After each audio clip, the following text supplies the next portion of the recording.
我在三里屯等待丁真，丁真珍珠，她应该是国内最年轻、最有号召力的旅游大使。为什么？一会儿你就知道了。可是我听说她好像有一些胃痛。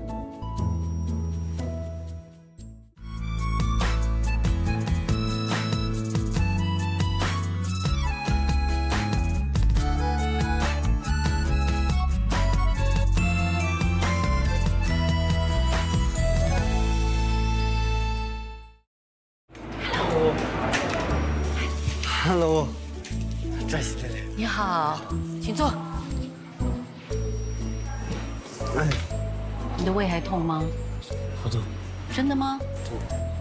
你不要骗我哦。啊？这个有点打嗝。打嗝？对。我有带了仙丹给你。那，你就放嘴巴里哦。嗯，好的。把它咬破。真的。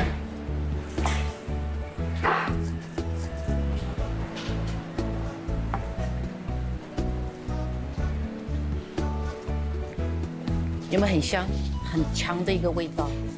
对。谢谢。会舒服一点哦。你想喝什么？喝什么都可以。喝什么都可以啊。你不要喝咖啡了吧？好的。我们给你喝开水啊，开水、酸奶。酸奶。酸奶可以。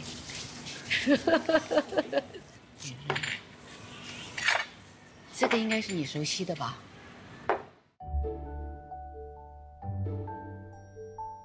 有没有很怀念？想了。有吗？你最想念哪一种东西？这个酸奶。这个上面是什么？人参果。哦，人参果。谢谢老师。是。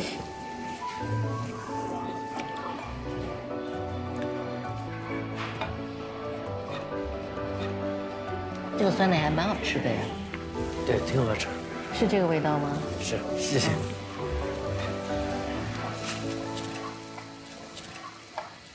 你们平常在家里吃这些东西吗？是。你会做吗？还是妈妈做？自己也做。人参果、酸奶啊，牛肉包子啊，这些都。牛肉包子。那如果你要介绍我到你的家乡礼堂去玩的话，你觉得你会介绍什么？毛鸭大草原、扎嘎深山、格尼深山、格尼镇呀，有很多地方。还有我们家乡有温泉。有温泉。可是那些地方我们都得骑马，对不对？如果不会骑马怎么办？你骑，我牵着。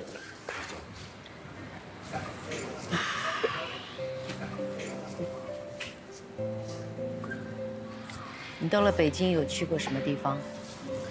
去了长城、天安门，然后上了很多节目。对。讲了很多话。对。那我们今天就不要讲话，好不好？好的。我让你休息休息。好的，谢谢。让你休息一下，吃点东西。好。嗯。我突然意识到，天哪，我错了，我真的错了，我不应该让他坐在这里跟我聊天，这种方式完全不适合他。我突然想到周深那句话，尴尬。我都很想带你出去走走，不然你来了，你都不知道三里屯是怎么回事，对不对？三里屯。三里屯，很多北京的年轻人，一到放假就很喜欢到这里来。可是，我们的导演一定不让我带你出去走走，对不对，文祥？你一定不让我带他出去走走，你会不会很想出去走走看看？我们就偷偷出去走走。我带他出去走走，我们戴着口罩，我们出去走走，你们就不要那么多人跟我们就可以吗？出去。不能走太远。走太远。带你去走一圈。那个口罩。啊。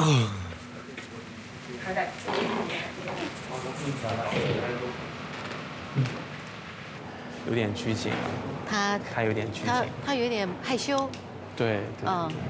我有那么严肃吗？我们从这边呢，因为那边已经有人认出他，所以因为那边很多人看到你了，所以我不要让他们看到你。我们从这边走。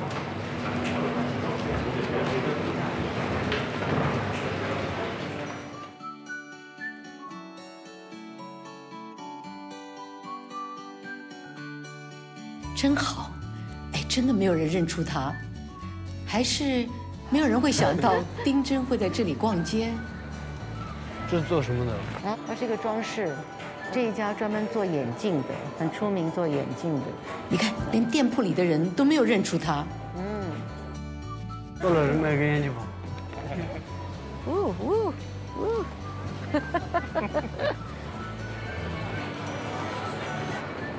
大猩猩。张老师还不错，带我们还走了一圈，说看了一下。哦。你会喜欢城市的生活吗？可以啊。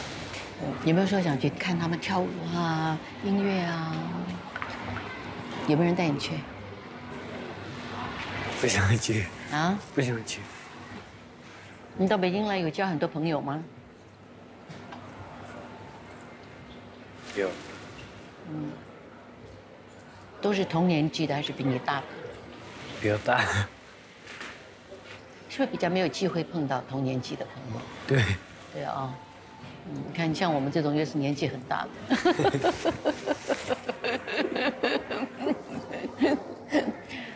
你说你属蛇对不对？我也属蛇。一样的。一样的。可是我比你大很多的蛇。我们也很希望带你去一些跟你同年纪的。最想到北京以后，或者到城里面，你想去看什么？最喜欢骑马之类的。丁真骑马，特别邀请小伙伴棒少年大宝骑马。大宝是爱心棒球队的队长，他跟丁真的年纪只相差几岁，二人应该可以成为朋友吧。早安。早安。早上好。早上好。丁哥好。这是大宝。哦，你好。你好。丁真，你昨天睡得好吗？睡得好。昨天晚上还有去工作。对。辛苦。没有。啊？会不会很辛苦？不会。不会。来，你有看到马？还没有看到马？看到。啊？看到了。看到了。有没有开心？裤子跟 T 恤你需要换上，对吧？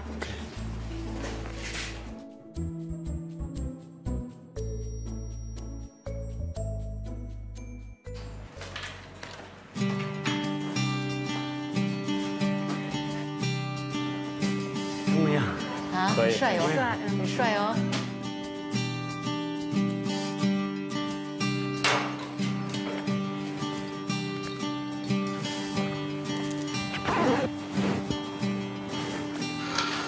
走吧，牵着你的马进场地，注意离别的马要远一点啊。这不要的。要用上马灯上马是为了缓解你上马给马背减轻它的负担。来给我。抓好缰绳，抓好缰绳，左手抓好缰绳，抓着点动吗？抓着，对。我给你调一下脚蹬啊，来脚蹬。他还是很配合，你知道，因为这里是马术的马场，所以不太一样。对，他在大草原。大草原那个完全不一样的感觉。对。脚后跟往下，脚后跟往脚前掌最宽的地方抬脚蹬，脚后跟往下沉，沉下来，重心下来，脚不要往前蹬啊，屁股往前坐。你知道怎么骑对吧？对。怎么让马走，怎么让马停，然后转方向，知道怎么走对吗？知道。可以走了。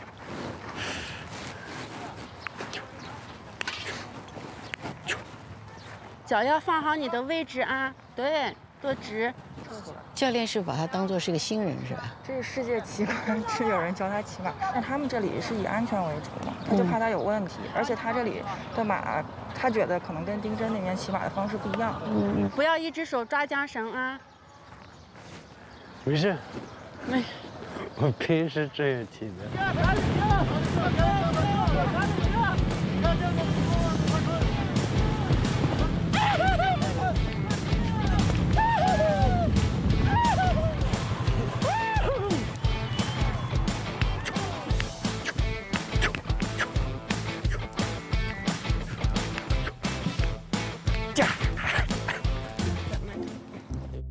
好高啊！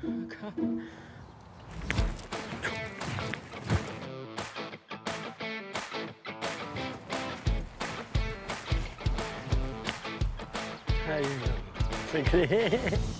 敢跳吗？这个马可以不？他可以，你不可以。我可以啊。你可以吗？要不你可以抖一下地杆，你抖一抖，感觉一下好吗？可以。咱不着急，不着急，你别跳。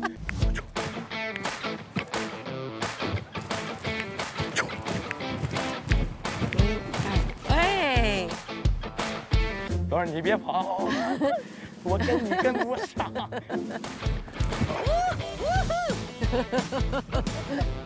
哎呀，咱别走了，咱停会儿。哦，给他上个杆了，给你增加点难度。可以。这个加难度了。对，你觉得行吗？没问题，没问题啊。他来了，来了，来了。你看今天可是要接受挑战。哇哦！完全没有挑战力。像大宝就是太高了。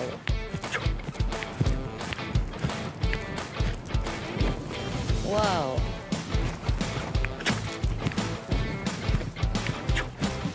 可以。太低了，是不是？太低了啊！感觉如何？太低了。我们一起来吧。我来，等会儿我让他跑都跑不起来。大宝，哎，我终于看到他开心的笑了。可是，我也看到了大宝的尴尬。你骑了多少年的马？小的在骑。从小啊。我觉得我还是错了。其实我就是希望他们能够做朋友，而且能够一块儿自在的一起玩一玩。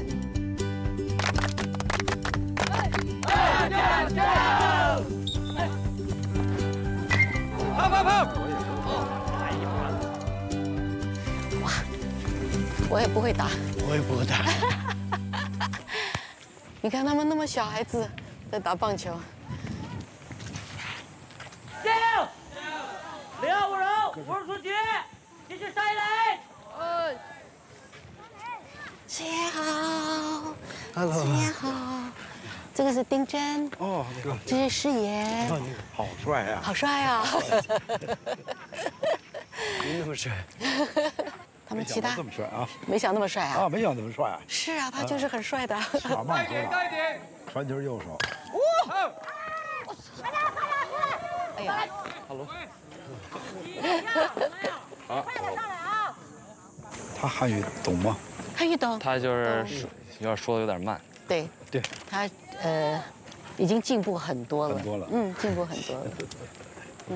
那咱们去练习棒球。你去练习棒球，带他去练习棒球。好，行，走。丁真、马虎。你好，哥好，哥好。哎，这是小双。小双。他们这3个都是在这个基地比较长时间的。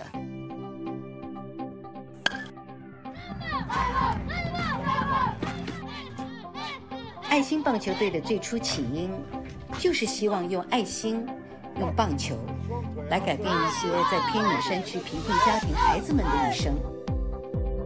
在2015年，孙凌峰教练创立了棒球基地，小球员的年纪呢，就是从6岁到15岁。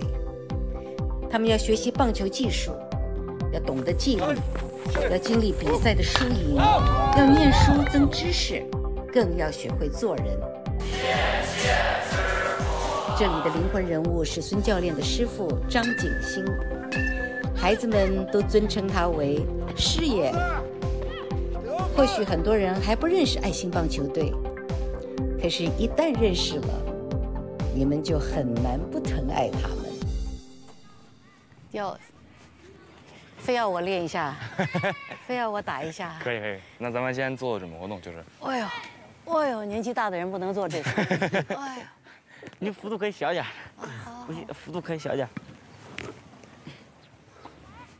给，你俩带张老师吧。嗯，行，对，对，咱们可以拨球，打球，对，打得好，好，对 ，OK， 这儿，能找着那感觉了吗？就是球进兜的感觉。可以。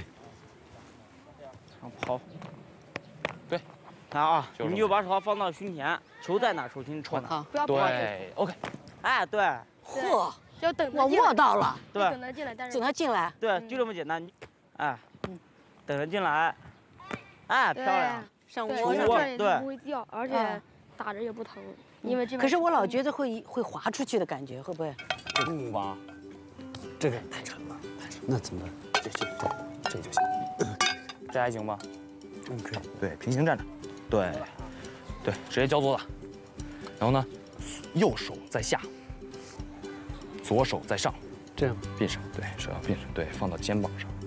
有2种，第一种是这样，一会儿这儿放松，对，放到这儿，然后呢球，它棒球是1、2、3、4，分为4个岛，这4个岛上你得全都经过一遍，最终回到你出发的点，然后转。哎，对，往前，对，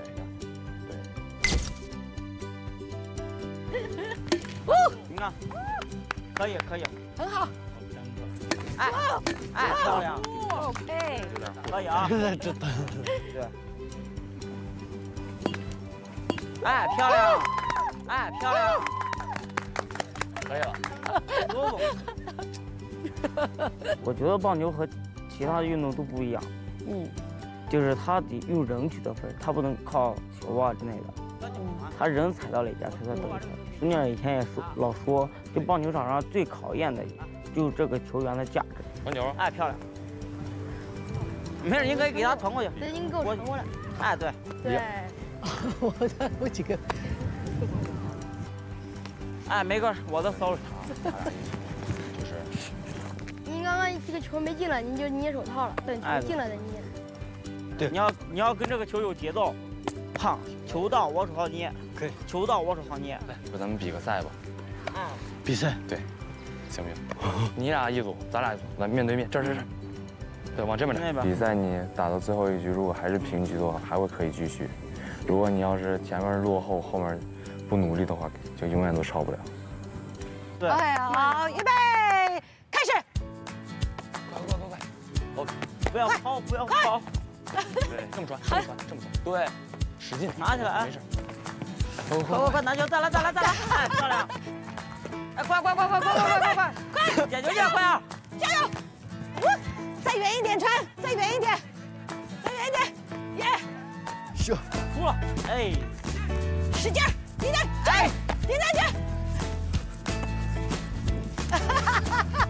马虎！赶紧！小心马虎！好美！马虎！哇哦！可以，不错啊，他。你使劲扔，往回使劲扔。咱们比谁扔得远。预备，接！啊！哇！可以，漂亮，漂亮！前进的，往前走，绕着，走吧。快点！还快不了。哎呀，这不好呀！马虎，你那个太慢了。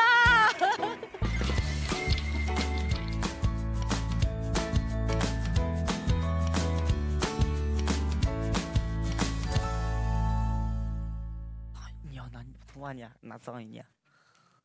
都听见了。哇，全部都到了吗？好，那我们现在就开始我们的念诵会。我们今天有个非常远道来的这个嘉宾，是从礼堂来的丁真。我相信丁真自己大概也没有想到过，你会来到一个棒球基地吧？没有想过啊。那你们有没有想过说你们会跟丁真跑去骑马呢？没有。本来我们今天一开始呢，我们应该是请我们的嘉宾来念诵，可是我们的嘉宾说他有一点紧张，所以我想说，对，也对，应该这里我们应该请主人先念，对不对？我看有一个人在那边这样子一直想摸头。好，我们先欢迎大宝来念他的文本，好不好？好。上。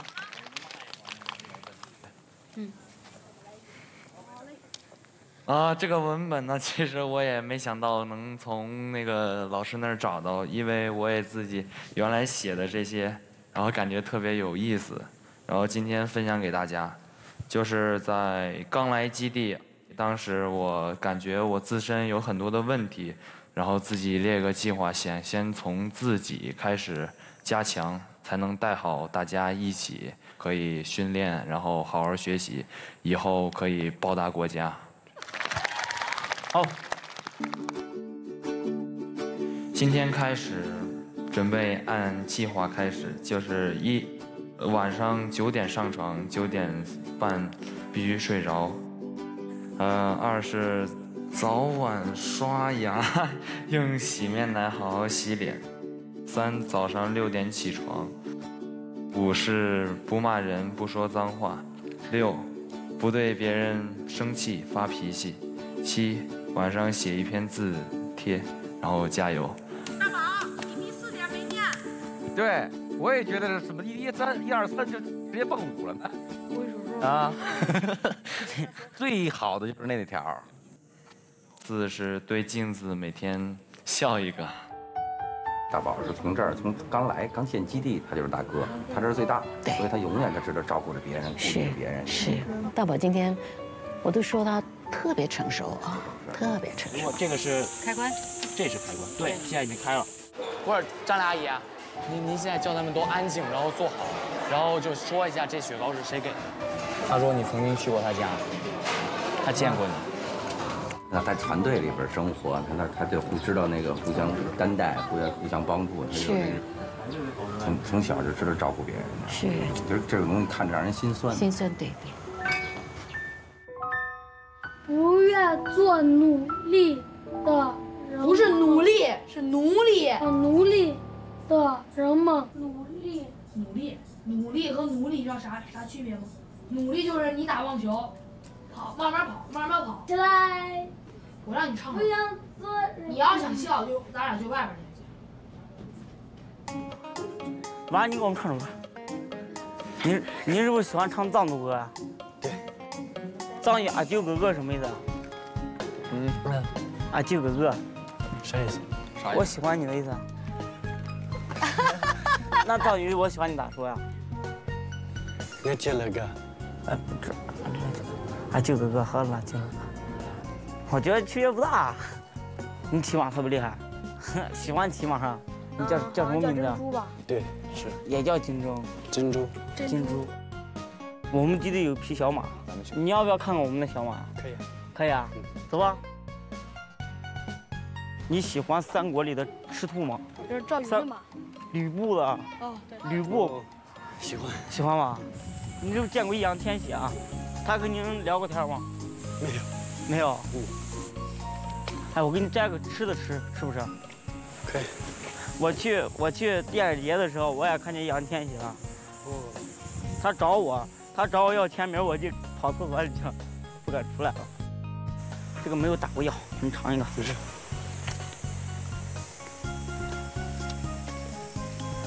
酸不酸？酸。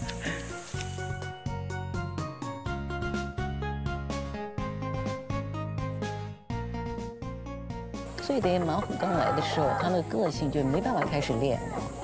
就得融不到一块儿，逮谁打谁。我也打过他一次，他要打老师，我揍他了，揍他我告诉你我为什么要揍你。老师教练就是家长，你这个问题是品质问题，最基本的你都做不到，是不是？你把你的精力，你这么好的身体条件，干嘛不用啊？有劲儿，能跑，你用在棒球上了，那是你前途。这个总结是我在2021年5月11日写的。当时写这个总结的时候，是师爷让我们写的，因为我们每一周或者是1个月都要写一次总结，要总结出我们这1个月或这1个星期的每一次的你自己犯的错误。所以今天我给大家念一下我的我的总结。2021年5月11日星期二，总结，在这3周里，我主要问题变得比以前懒散了，然后没有组织性、纪律性了，还有没有经过教练同意去碰电器。其实我的手病有很多，手病。我就像一个长了一后背刺的一个人。你干嘛？不好！这些刺全都是不好的刺。说了，千万别惹我急，逗谁啊？你看那个肚子。但是我想把这些不好的刺拔下来，我会把这些不好的刺拔完。我以后要多给这些小队员做表率作用，也要多帮助小队员。我还发现了一个问题，就是我们U15大队员骂脏话的比较多。总结人马虎。马虎，来，这刺在哪里？在一背，就是现在看不见。看不见。对。还有刺吗？还有好多。还有好多刺。对。怎么会长那么多刺呢？就是在家里边比较野性，所以妈妈就是跟着后面就慢慢就给印上去了。我也不知道怎么长上去的。可是来到这儿的时候是一个刺儿一个刺儿这样拔，是不是？对。谁拔的最多？孙教练和师爷比较拔的最多。师爷，请问他的刺儿拔光了没有啊？还没有。还得继续拔。孙教练那个刺儿还在身上，但是已经拔了很多了。你觉得他的刺到底是想刺自己呢，还是刺别人呢，还是怎么回事？其实他的刺在刺痛别人的同时，刺痛的是他自己。其实马虎在主动自己在往下拔，而这种拔刺其实最疼的是他自己。啊，我出去！出来呀！我不睡觉了。如果没有打球的话，已经上管教所了。所以来到这儿之后，我就不适应北京的生活，所以当时我就下决心了，我不光基地的老师们拔，我自己也要拔这些刺。我想长大后进专业队，见到专业队，在专业队打球挣钱，想用这些钱再来接贫困的孩子。8、9、10。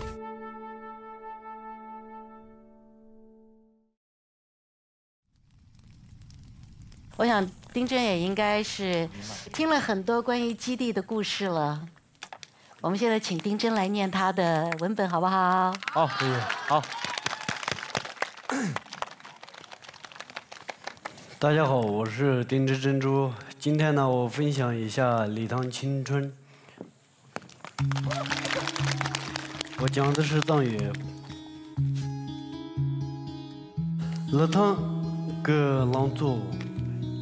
你听呢？礼堂里人，俺的那个，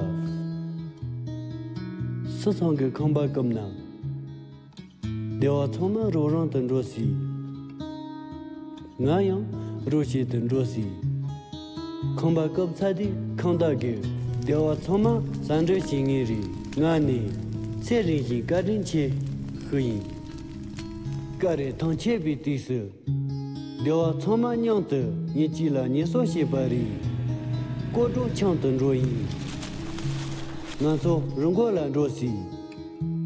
那一把也在国外当，也用了很多头啊的。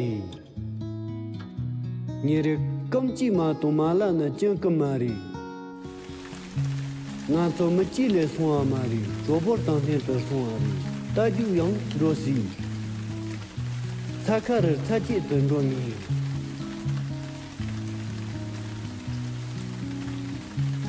好，最后一个人，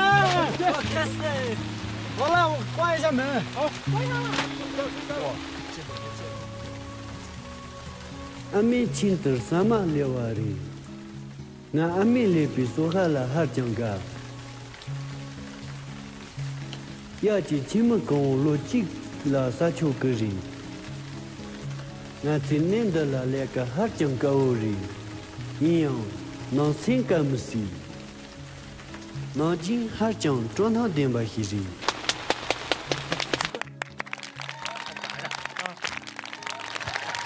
林真可不可以帮我们解释一下，至少它的意思是什么？意思是干活的时候全部都要村子里人全部都要去帮忙。大家要去帮忙。对，我们比较年轻的人全部都要去山上啊骑马，下来的时候妈妈也做饭认当。哦，他好像是在描述一下你们的生活的感觉，是不是？对，很自由，做什么都很开心。做什么都很开心。现在的这样子出来，然后做很多的工作，其实是离开家蛮长一段时间哦。对。会不会很辛苦？要说实话啊。Hello， 现在礼堂越来越好了。游客也更多了，很高兴能为家乡做一些事情。以前没什么做过，我想做，但是没条件。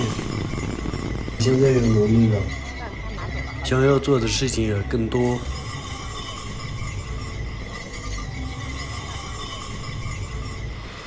孩子们好，我是丁真。这个书房呢，爱心人捐给你们的。这里的书，网友们寄给我的，我要送给你们。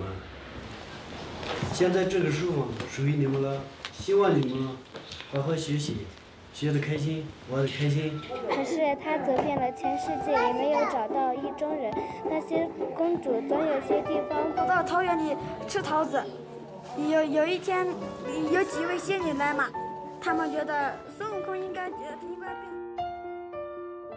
现在我们已经建立了好几个书房，弟弟妹妹们每次来都很开心，我也很开心。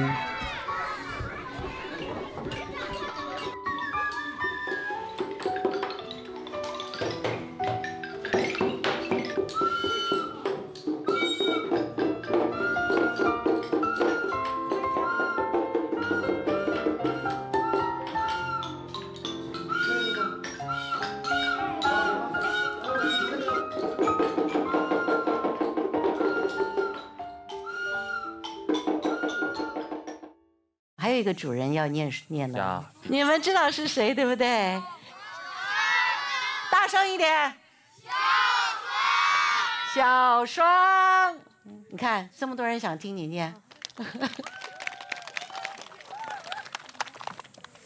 我这篇文本是6月12日写的，交给之后丢了，然后呢，在刚刚抓紧补了一份，然后呢。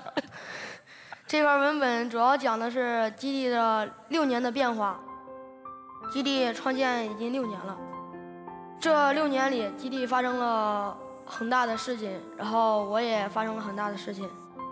我记得我刚来的时候是在小汤山，后来我们慢慢的搬到了南溪家。然后我们在那儿生活了4年。我们代表亚洲去美国打世界性的比赛，虽然说成绩不咋样吧，然后获得第7名。当时我很伤心，然后我和宋朝也在那里哭。你就这么一次比赛多难得啊！然后因为我们努力了，但是没有得到自己的成绩，就是感觉过不去，就跑回了老家。在老家里就是觉得自己失去了一个人生的规划嘛。孙亮就去家里接我好几次。孙亮当时跟我说了一句话：输了不可怕，可怕的是不敢去面对困难。然后我记住这句话了。我记得很清楚的是，有一天晚上，我做了个梦，梦见了我和现在的优势5的队员在以前南家的时候，生活的很开心。我就想，我为什么当初那么开心？我回到家之后，明显是没有了自己的未来的希望，而且为什么不要回到基地和大家一起相处呢？然后呢，我就慢慢的回到了基地了。我非常感谢的就是孙教练。孙教练如果不让我回到基地的话，我就没有我的新的人生规划。我这回来不是来带走你，是来看看你。我还想告诉你一件事，我特别骄傲的一件事，是你把基地当家，基地就是你的家，基地也是我的家。我把你当我的孩子，为什么？这怕什么呢？有任何困难扛过去就完了呗，只我不死。小钟，咱们一起努力。那孙教练，你怎么对他现在的期望是什么呢？我对他的希望就是，既然你回到了队里，尽量赶上大家，完了之后，真正再重新把咱们的理想、把咱们的梦想继续完成，让他最后真正长大了，变成一个对社会有用的人。好，我们非常谢谢你，谢谢校长，谢谢张老师，谢谢。孙教练，哎，其实我知道今天你有一封信是要送给师爷的，是不是？是。又是你哭了啊！师傅，前2天看着一张您跟我们一起在11小的一张老照片，想起87年那会儿，您带我刚进队的时候，当时我成绩不好，球打得也不好，就跟马虎一样，是个问题少年。如果不是您，我一定不是现在的孙令峰。是您在我最重要的人生节点上，给了我改变人生的最重要机会。在您眼里，只要是您教育过的孩子，您都会给他们机会。是您给了我一条正确的人生路，我就想，或许我也可以跟您一样，给到别人机会，所以才开始了做咱们现在基地的想法，才有了现在这68个孩子，才有了咱们现在这个大家庭。30多年过去了，师傅从青壮年慢慢变老，但是对棒球的激情，对球队的热情，对孩子的亲情，从来没有变化。我只希望师傅您把身体保养好，健健康康的，再影响我35年。因为您在，咱家就在。您的孩子孙令峰。好。啊，那张照片我也看过，是，我特别感动。我看到那张照片的时候，我说：“哎呦，你就坐在前面最左边啊，在那个角落上。你那个时候才几岁？7、8岁吧。他不是队里的第一批，后来呢，他从事其他的运动，什么摔跤啊、拳击，他什么都玩。玩的当中呢，从皮，就是特别有个性，所以就给他补充进来了。师爷，您是不是特别喜欢这种特别顽皮的孩子？顽皮的孩子好，虽然年少的时候顽皮的，可能将来会更有出息。而且他们更知道感恩。所以你这么多年来，你招的孩子们个个都是在你手底下都变成一个非常温顺的绵羊了，已经快。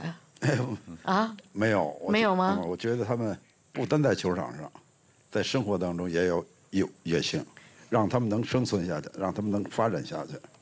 那种品质特别重要。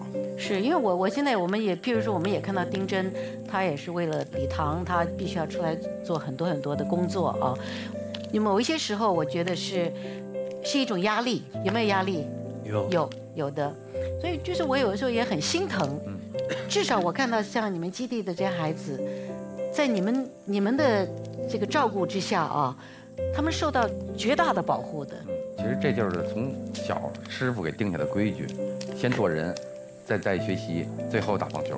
当初这个孙教练跟您说有这么一个想法的时候，您会不会觉得有点天方夜谭的感觉？没有，没有。当时我想的特别简单，那么这批孩子都是困境的孩子，我要尽我的力量。第二个，小孙是我学生，是，他传承我搞棒球一辈子，他接过来，我一定要帮他，第三个，我喜欢棒球，我这辈子就做了这么一件事，是，所以来了以后，我天天在想这10年，原来定的就是抚养他们到18岁，那么你在这儿训练8年，训练10年，他走出这儿以后，他能不能生存？他怎么生存？能生存，我们给他什么？这是在基地这10年要给他的东西。是，这从小就是我师傅，就刚跟张老爷子，他就一直传递给我们的。那等于现在不是老爷子一直在这么传承下来。其实不，这就是真正的，就我认为就是棒球精神、体育精神，还有咱们中华民族的精神。你心里觉得最大的困难是什么？其实我最开始认为最大的就是这社会信任，是吧？就这件，因为在这件事儿，其实咱们现在的这个状态都是质疑，对你做这件事儿的质疑，而且咱们自己实事求是讲的能力不足以做这么大的事儿，它其实需要更多的真正的力量来支持这件事儿，而这个过程它需要一个信任的过程。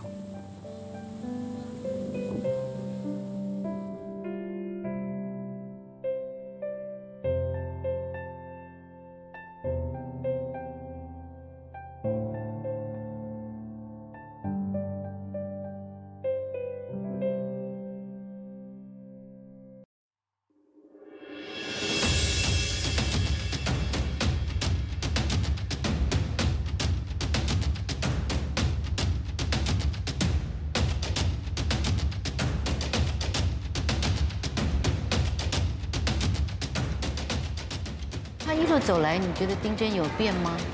去年11月份到现在，成长是进步还是很大的。从一个牧民的孩子啊，比如说他在待人接物以及面对更多的人际交流各方面，我觉得都得了很多的成长。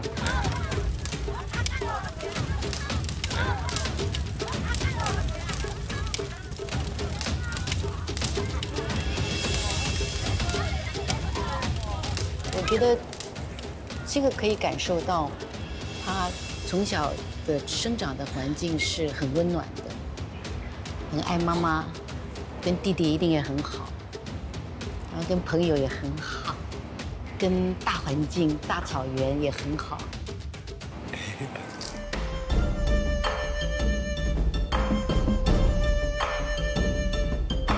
看到他们最纯真的笑容，这就是青春的开始。师爷、孙教练，棒球就是棒球基地孩子们的守护者。大草原、大自然、隔涅雪山守护着丁真的纯真。我们也应该成为他们的守护天使，守护着他们的青春。我比较好奇，你们的生活是什么样子的生活？赶牛，赶到山上，随便放，随便他们跑。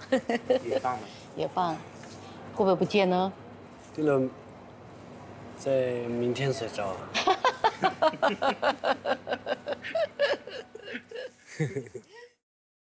你怎么理解青春这个词？有一点叛逆，但也是那种最活泼、最幸福的一个阶段吧。青春是做梦的时间吗？肆无忌惮吧，就玩、赛马、唱歌、跳舞。青春，我也不知道该怎么说。青春就是开开心心的，然后呢，每天都傻玩傻乐，这就是青春。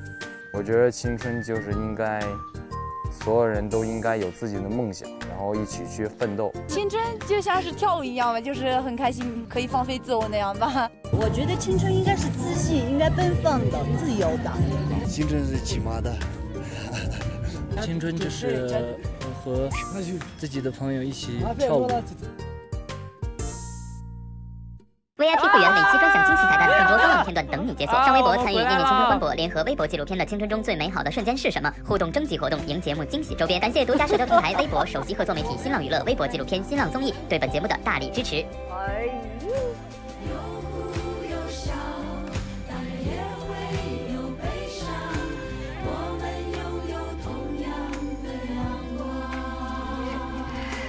青春就是我们 ，OK， 永远不老。